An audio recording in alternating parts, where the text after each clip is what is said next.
Bonjour à toutes et à tous, je suis Laura Nordin, journaliste La Tribune et je suis ravie de vous recevoir aujourd'hui et de présenter donc cette table ronde sur le sujet de l'entreprise familiale, véritable creuset de la réindustrialisation, avec nos trois invités que nous recevons donc sur le plateau du Family Business Forum en direct de Lyon. Il s'agit de Madame Sylvie Guinard, présidente de Timonier, de Monsieur Thierry Delatour d'Arthez, président du groupe SEB, et de Monsieur Jean-Loup Roger, président de Limpid.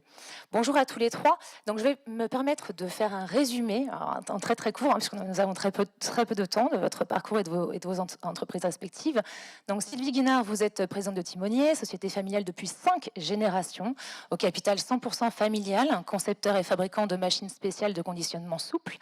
Vous réalisez 100 milliards de poches par an dans le monde entier, pour un chiffre d'affaires qui atteint près de 17 millions d'euros en 2022, avec 85 salariés. Vous êtes l'inventeur, entre autres, des berlingots de Javel, des premières machines de conditionnement blister, conditionnement inviolable pour la grande distribution, des machines de conditionnement en sachet coussin pour emballer le lait, ou des machines de fabrication des poches souples de perfusion.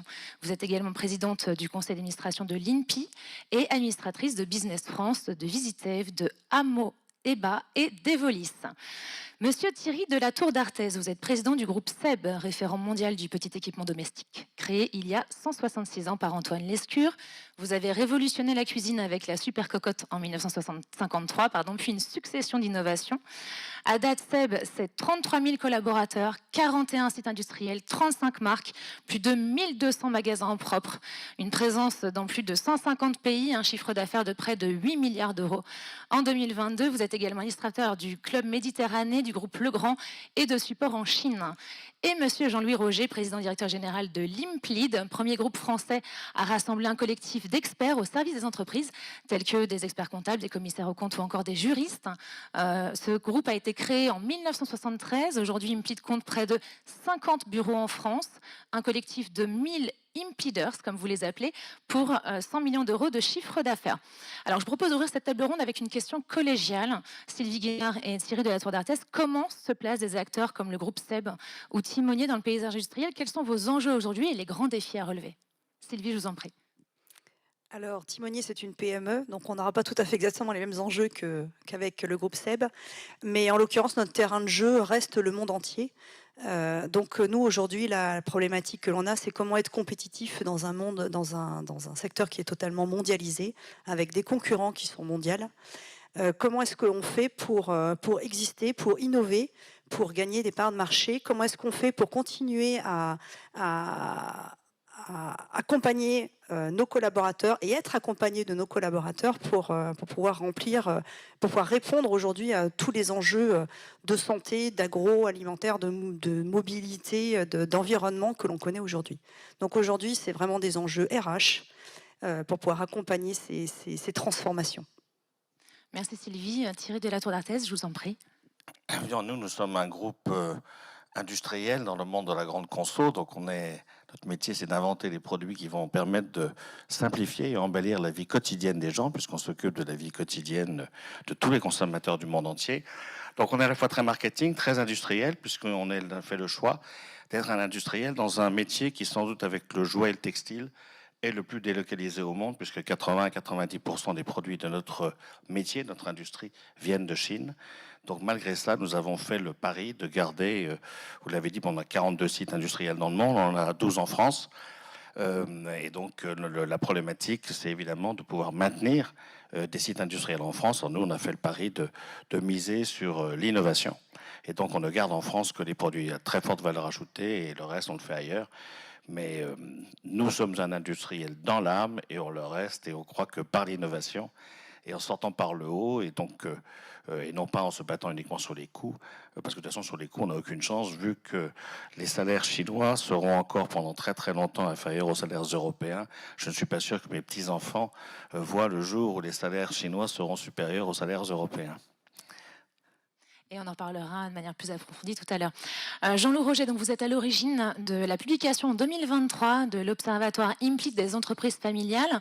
Pouvez-vous nous donner votre vision sur les grands enjeux des entreprises familiales, notamment ici en région? Arnaud Impli, on s'occupe du quotidien des entrepreneurs et des entreprises. Mais pour s'occuper du quotidien avec les métiers d'avocat, d'un notaire, d'huissier, d'expert comptable, de recruteur et de consultant, on a besoin de se positionner également sur la stratégie, sur l'accompagnement et la pérennité, d'où l'intérêt de cet observatoire. Et cet observatoire, il a pour but de faire prendre conscience qu'un projet de gouvernance familiale, un projet entrepreneuriat, ben c'est d'abord une gouvernance familiale, ensuite une gouvernance d'entreprise, ensuite c'est une direction d'entreprise.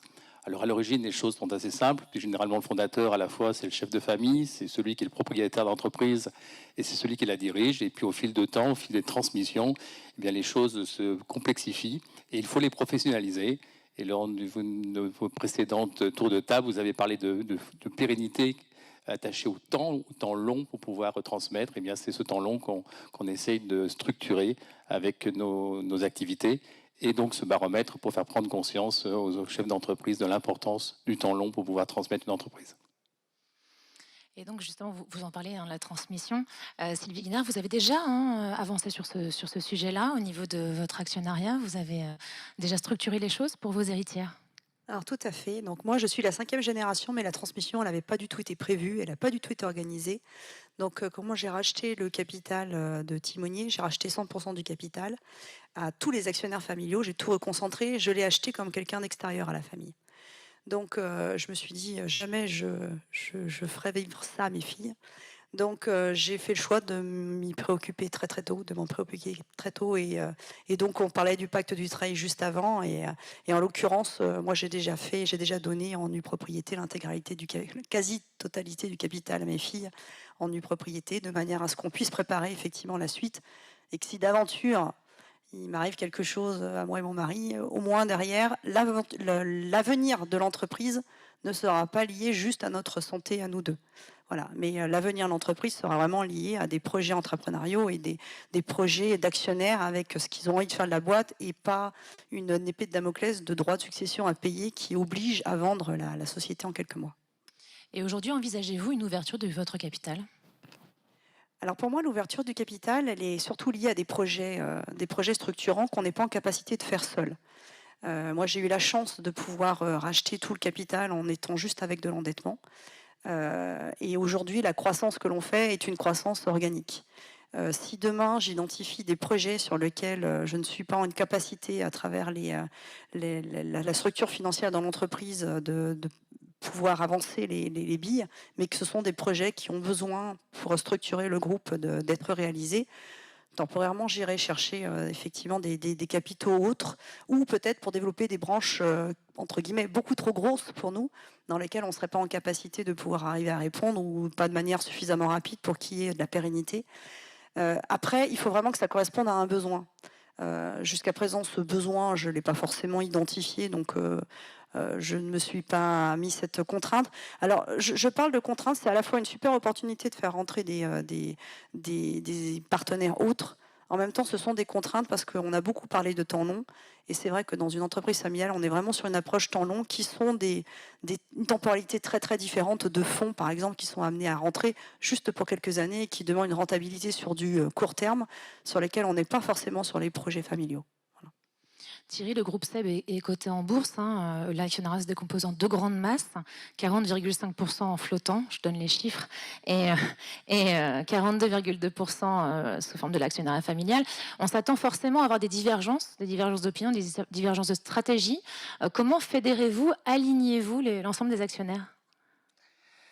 Alors d'abord, nous sommes effectivement cotés depuis pas loin de 50 ans, 48 ans, c'est en 1975, donc déjà rien que la cotation oblige à certaines règles que nous suivons. Alors finalement, nous, on n'a jamais utilisé la bourse, puisqu'on n'a jamais fait d'augmentation de capital depuis qu'on est coté en bourse. Mais disons que ça permet à nos actionnaires, s'ils le souhaitent, de pouvoir sortir, puisque à part des droits de préemption qu'ils peuvent contourner, ils peuvent vendre quand ils veulent.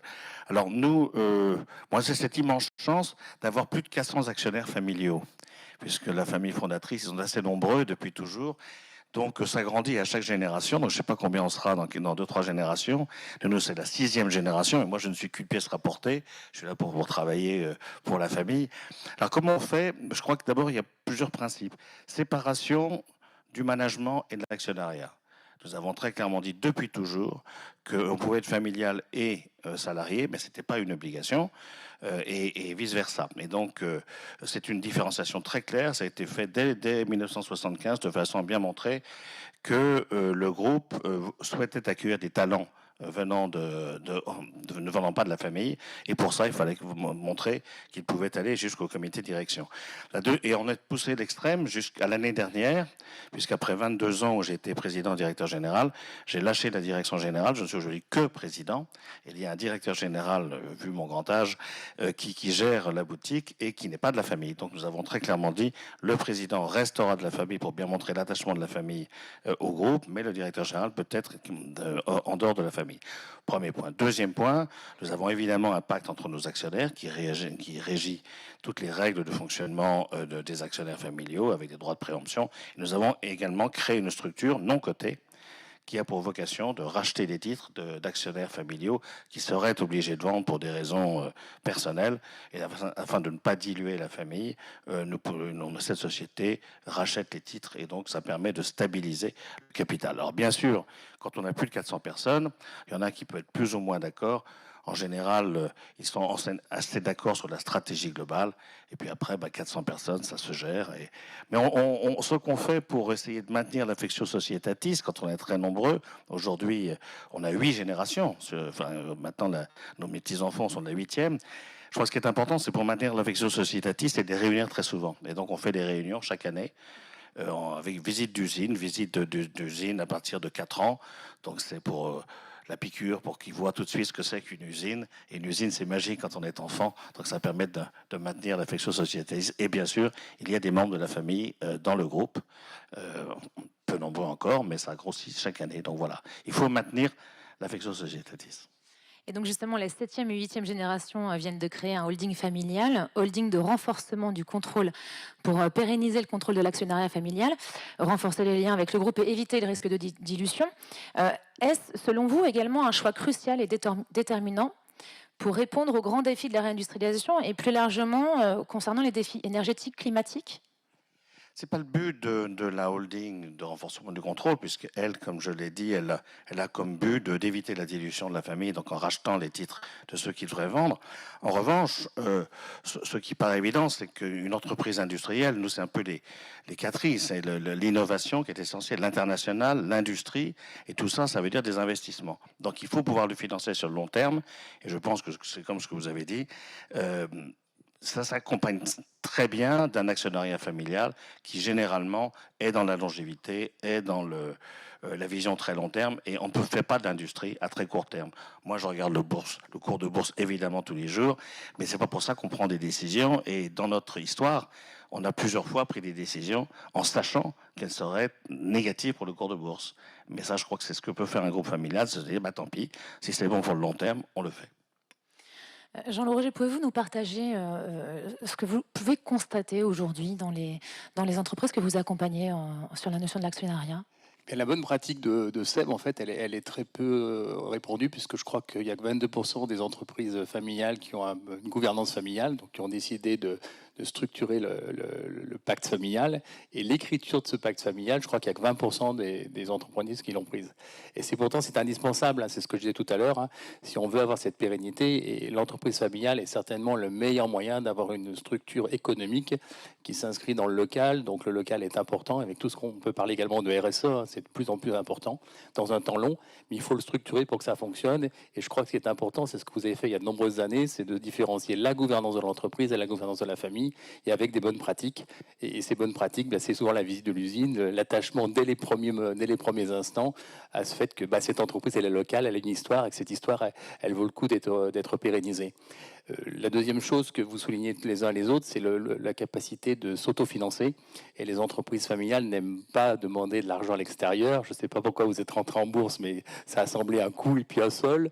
Vous n'avez pas souhaité avoir des capitaux extérieurs. Et c'est souvent aussi la clé du succès. Et la clé du succès, elle est souvent aussi attachée à une distribution de dividendes qui est très correcte, qui n'est pas du tout forcenée, comme peut parfois le proposer certains fonds qui veulent un retour d'investissement d'investissement assez rapide. Donc c'est à la fois un comportement de bon père de famille, comme on disait autrefois, avec un souci de l'humain. Et ce souci de l'humain, eh parfois il est bloqué ou il empêche le développement parce qu'on oublie qu'il faut séparer la gouvernance de la famille, la gouvernance de l'entreprise et la direction de l'entreprise. Et je crois que la bonne pratique, c'est exactement ça. La direction générale qui est séparée de la présidence, la gouvernance, je ne sais pas comment elle est structurée, mais il y a une gouvernance de l'entreprise très certainement à cette taille-là, et la gouvernance de la famille dont on vient d'entendre parler. Alors Sylvie, l'entreprise Timonier réalise entièrement sa production sur le site de Saint-Germain en Mont-d'Or. Le groupe SEB, vous l'avez souligné, produit les 2 tiers de ses articles qui sont commercialisés quand la tendance est à l'externalisation. Quel constat faites-vous, Jean-Louis, sur la notion de réindustrialisation sur la région? Est-ce qu'il y a une tendance à une massification? Est-ce qu'on est sur un maintien? Alors on parle beaucoup de réindustrialisation. Je crois que le gouvernement, aussi bien la région, il y a des budgets importants. Je crois qu'il y a plus de 100 millions pour les années à venir. Là.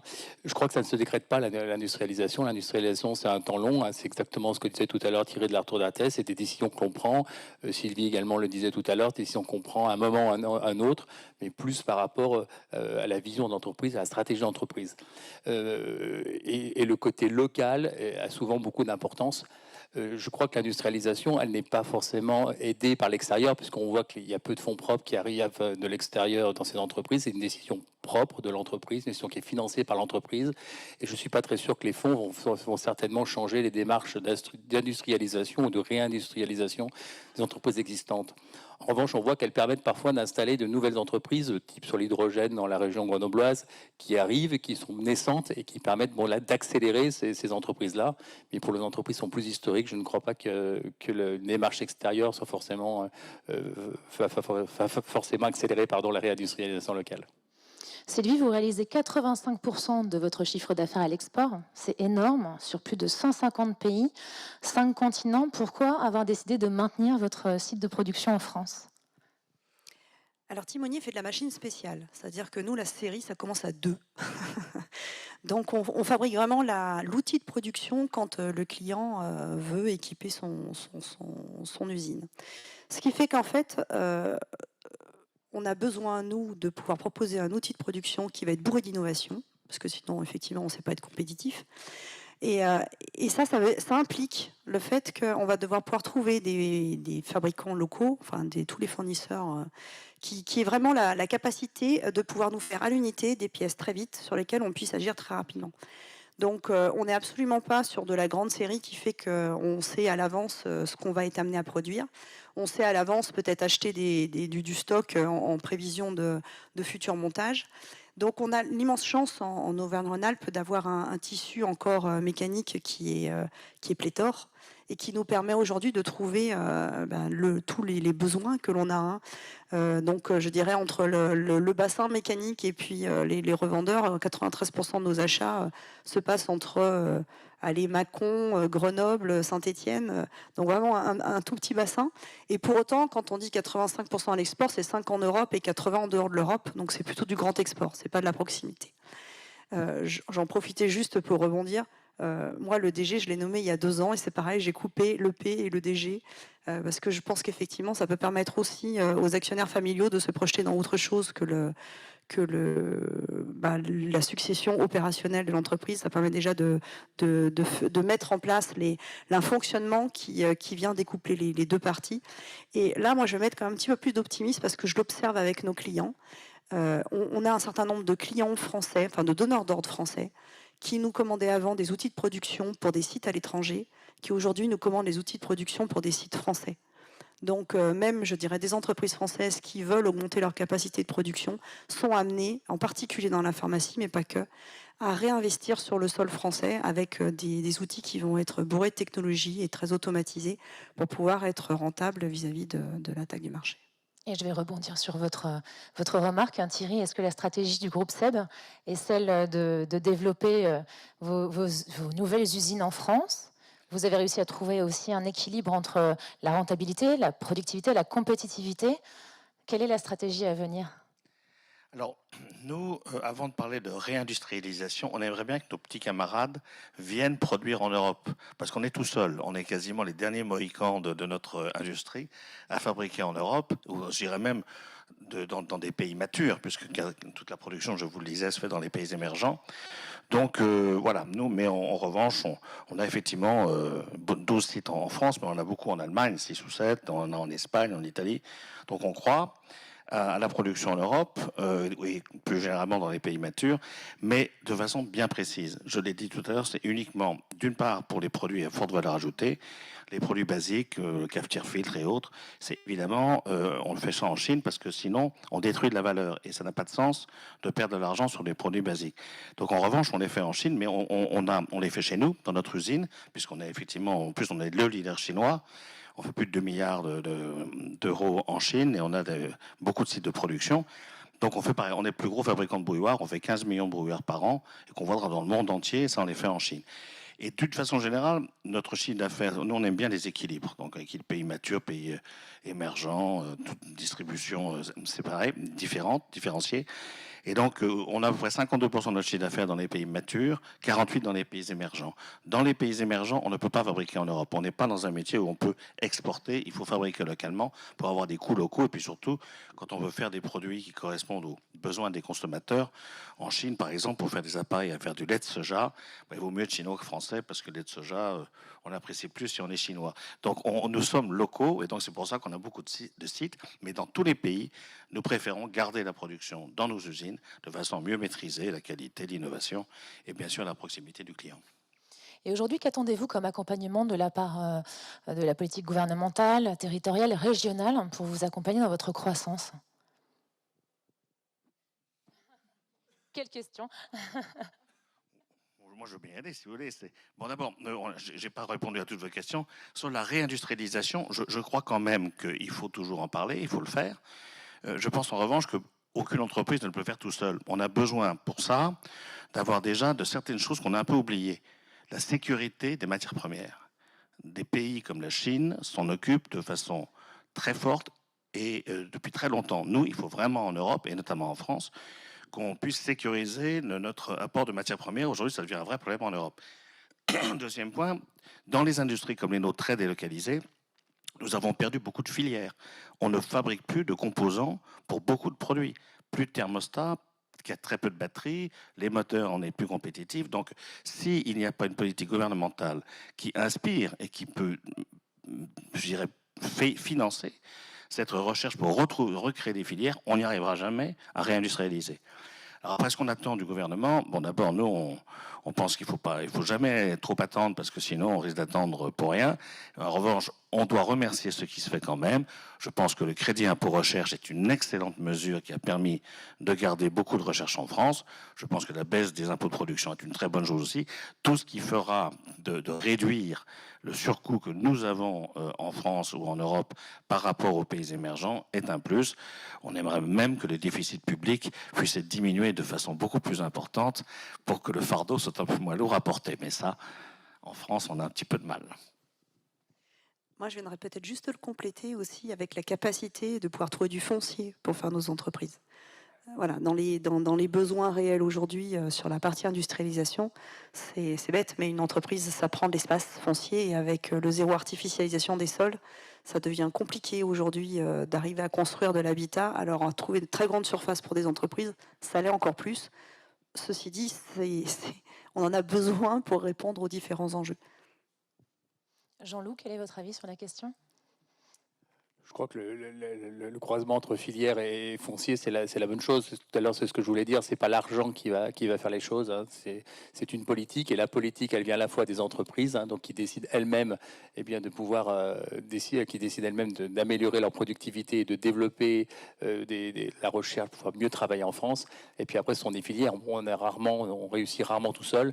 C'est pour ça que je parlais de la filière hydrogène tout à l'heure, puisque c'est une filière qui est aujourd'hui un petit peu poussée par l'État, qui finalement trouve ces développements, mais quand on est sur des filières qui sont plus isolées, c'est beaucoup plus compliqué. Donc, soit il y a une volonté d'État d'accompagner par rapport à une politique de filière, de sol, de pollution, d'accès au transport aussi, hein, parce que le transport n'est pas forcément évident lorsqu'on a une entreprise industrielle. Et après, les entreprises décident elles-mêmes finalement d'accompagner. Et ce qu'il faut dire, c'est qu'elles ont envie de faire du local, elles ont envie de produire en France ou en Europe, et elles n'ont pas forcément envie de produire à l'étranger si jamais elles ont une consommation qui est locale, comme le soulignait tout à l'heure Thierry de la synthèse. Et je peux juste rajouter un mot, les besoins en compétences. Donc d'arriver à susciter dès les plus jeunes âges une envie de découvrir l'industrie, une envie de se projeter dans des métiers industriels, parce qu'on a cassé pendant des dizaines d'années tout cet environnement. Et alors, je dirais, c'est un appel collectif, que ce soit politique, mais à mon avis, pas que. C'est aussi beaucoup le monde de l'éducation nationale. Venez nous rencontrer, venez découvrir ce que nous faisons pour pouvoir passer finalement cette ouverture des possibles aux jeunes pour que demain, ils aient envie de se projeter dans nos entreprises. Oui, on note effectivement dans l'actualité que les entreprises familiales ont un turnover extrêmement faible. En revanche, Sylvie, vous aviez souligné lors de notre échange que sur le sujet du recrutement, c'était très difficile pour vous de recruter des talents, même si le critère familial, a priori, semble les attirer. Oui, je pense que c'est à peu près tous les secteurs actuellement, mais c'est vrai que le secteur industriel vit même aujourd'hui encore, même au niveau de l'éducation des écoles et autres, un désamour qu'on hérite de ces 30-40 dernières années de volonté de vouloir faire de la France un pays de service. Donc on a détruit beaucoup de choses sur l'imaginaire collectif du monde de l'industrie.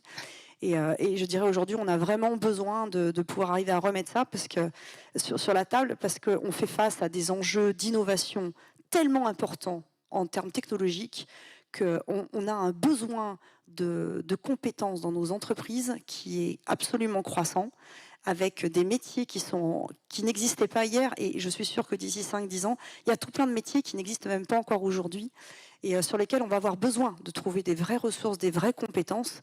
Mais pour ça, il faut encore avoir des personnes qui aient envie de partir dans ces métiers-là pour aller les découvrir et nous accompagner dans les transformations de société, les transformations technologiques que nous vivons aujourd'hui. Et sur le sujet des financements, vous en parliez, Jean-Loup, juste avant notre échange sur le recrutement et les talents. Sur le sujet des financements, est-ce que l'entreprise familiale est vraiment un critère pour obtenir des levées de fonds, obtenir des prêts bancaires ?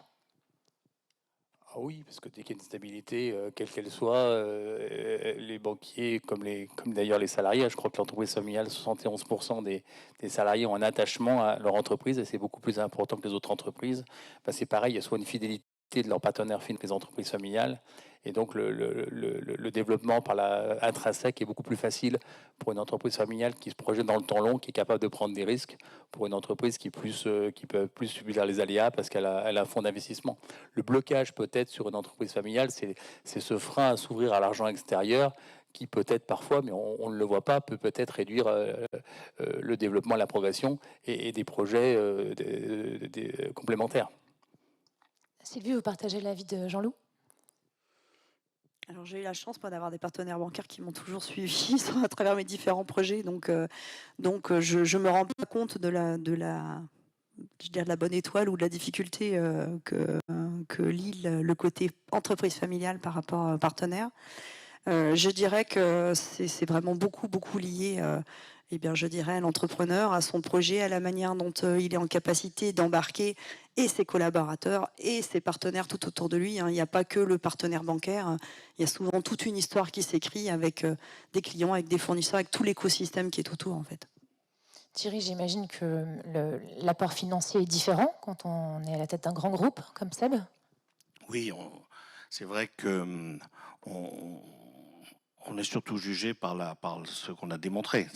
Nous, on a fait, je crois, 23 acquisitions dans les 20 dernières années. On n'arrête pas d'en faire. On a fait 3 depuis le début de l'année. Donc, on a toujours besoin d'emprunter, de rembourser.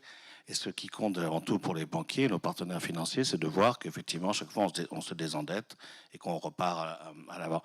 Et en avant, une fois qu'on a bien désendetté la société. Néanmoins, je pense que ce qui contribue aussi à avoir un impact positif de la part des banquiers, c'est le fait qu'ils savent qu'un groupe familial, ça ne prend pas des risques inconsidérés, ça sait prendre les risques, mais ça sait aussi être prudent, parce que justement, on veut assurer la pérennité, donc c'est plutôt rassurant pour les banquiers. Donc si on a à la fois le groupe familial et le track record, que je n'aime pas comme mot, ça, je pense que ça va, ça se passe pas trop mal. Et quand on pense industrie, forcément, on pense industrie verte. Où en êtes-vous aujourd'hui ? Quels sont les grands défis à relever pour faire évoluer vos sites industriels vers l'industrie verte, décarbonée, les enjeux climatiques, les engagements RSE ? Allez, je vais commencer. En l'occurrence, le principal enjeu, puisque vous avez compris, nous on fait des outils de production, donc c'est pas tant la fabrication de la machine que la conception même de la machine et son utilisation future qui va impliquer l'empreinte écologique qui va être mis en place.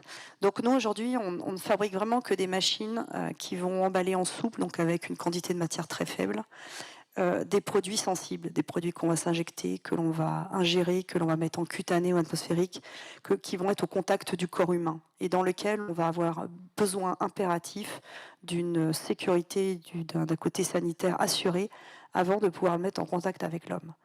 Donc on est sur un secteur qui est en transformation, hein, puisque beaucoup de ces matériaux utilisés par nos clients pour alimenter les machines sont des matériaux plastiques. C'est-à-dire comment est-ce qu'on est en capacité de pouvoir minimiser les impacts tout en apportant les protections nécessaires pour arriver à sauvegarder tout simplement les produits qui vont venir en contact avec le corps humain. Donc nous aujourd'hui, c'est comment arriver à accompagner les transformations de ces différents matériaux, puisque les machines, ces matériaux-là vont venir les souder, vont venir les remplir. Comment est-ce qu'on va être en capacité d'accompagner avec nos outils de production pour être le moins impactant possible en termes d'énergie et d'intrants rentrants avec ces nouveaux matériaux. Thierry? 25 secondes. Donc, Non, vous avez le temps. Allez-y. non, je veux dire peut-être deux choses. La décarbonation, pour nous, ce sera fondamentalement quelle sera la consommation de nos produits chez le consommateur. C'est pas tellement au moment de la fabrication, ça pèse très peu, ça pèse 1%. En revanche, plus de 60%, ça sera la consommation et on voit que depuis des années, on peut baisser de façon radicale la consommation. Ça, c'est le premier point. Le deuxième point, et je pense que c'est une chance extraordinaire, c'est qu'il y a un véritable, bien sûr, il y a des révolutions technologiques, mais aussi une réflexion et une révolution sociétale et qui va nous emmener vers l'économie circulaire, donc la réparabilité, la recyclabilité. Nous avons toujours réparé. On est les seuls du métier, d'abord parce que c'est notre origine. Notre fondateur, il y a 166 ans, était un rétameur ambulant, donc il réparait, donc c'est un peu dans nos gènes. Mais surtout, nous, on a toujours fabriqué en France, donc on a toujours réparé nos produits, même quand nos petits camarades fabriquaient en Chine et donc remplaçaient. Et aujourd'hui, il y a quelques années, le consommateur trouve ça très bien, de même qu'à l'inverse, il n'aimait pas acheter une poêle en aluminium recyclé. Aujourd'hui, 70% des Français plébiscitent les produits qui sont en aluminium recyclé, et ça vient moins cher. Et deuxièmement, ils veulent que les produits soient réparés. Donc, je pense que c'est quelque chose qui nous ouvre des débouchés extraordinaires dans notre relation avec le consommateur. Je rajouterais que dans les RSE, on parle beaucoup de l'environnement, mais il n'y a pas que l'environnement, hein. Il y a la responsabilité sociale, sociétale, gouvernementale et la gouvernance, pardon, et l'environnement. Donc je crois que l'entreprise familiale, le social, elle s'y attache depuis très longtemps. On avait cet adage, la gestion mon père de famille. Le sociétal, on le voit, il y a beaucoup de liens avec l'environnement finalement, puisque l'impact de l'environnement il n'est pas immédiat, il y a une durée longue souvent, et on revient sur le côté sociétal avec la réparation, et la réparation on redonne du travail, et la gouvernance, on en a parlé tout à l'heure, avec la gouvernance de l'entreprise familiale, avec la séparation de la gouvernance familiale, la gouvernance de l'entreprise et la direction. Donc la RSE, je crois que les entreprises familiales sont souvent dedans, sans le savoir, comme Monsieur Jourdain depuis de nombreuses années, et maintenant il suffit de le mesurer. Et la CSRD va permettre de le mesurer pour les grandes entreprises dès cette année et puis sur les 4 années suivantes pour tout le monde.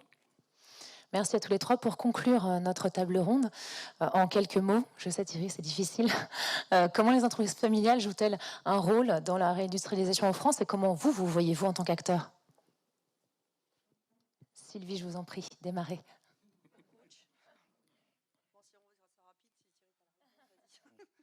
Non, je crois que le rôle des grands groupes, c'est justement de donner l'exemple et d'aider les entreprises de taille plus petite à justement pouvoir rester en France. Déjà, ce que ça a été dit tout à l'heure, avant de réindustrialisation, il faut éviter que ça parte à l'étranger. Et pour ça, je pense que je rêve, et puis c'est à nous aussi de le faire, qu'on soit un petit peu plus allemand de ce point de vue-là et que les industriels chassent plus en bande, comme on dit, ce qui n'est pas toujours le cas en France, mais je crois que c'est très clairement une responsabilité des grands groupes aussi. Mais c'est aussi une responsabilité des autres entreprises d'aller travailler avec les grands groupes, parce qu'un grand groupe, c'est jamais qu'une PME qui a un peu grandi. Hein. Alors moi, je vais juste peut-être finir en disant que sur l'approche industrielle, On a, je pense, encore en France, un nombre d'atouts assez fou pour pouvoir vraiment mettre en place, dérouler tout ce qu'on avait appelé l'industrie du futur, mais qui est déjà de l'industrie d'aujourd'hui. Et pour un certain nombre de confrères, ça va être de l'industrie en devenir. Mais de vraiment prendre conscience qu'on a des atouts en termes de compétences, en termes de technologie, en termes d'environnement. On a des vrais savoir-faire ici. Et c'est de se dire maintenant comment est-ce qu'on a l'envie collective d'y aller. Voilà, donc allons, ayons tous envie d'y aller. Peut-être pour faire très rapide, c'est vrai, je rejoins, il y a beaucoup d'envie, il y a une vraie vision, et souvent ça pêche, c'est dans l'exécution, et la France n'en est peut-être pas les meilleurs. Maintenant, il faut exécuter. Merci beaucoup à tous les trois. Donc après une courte pause, je vous propose de rejoindre la table ronde sur le sujet de la gouvernance, la diversification et la transformation.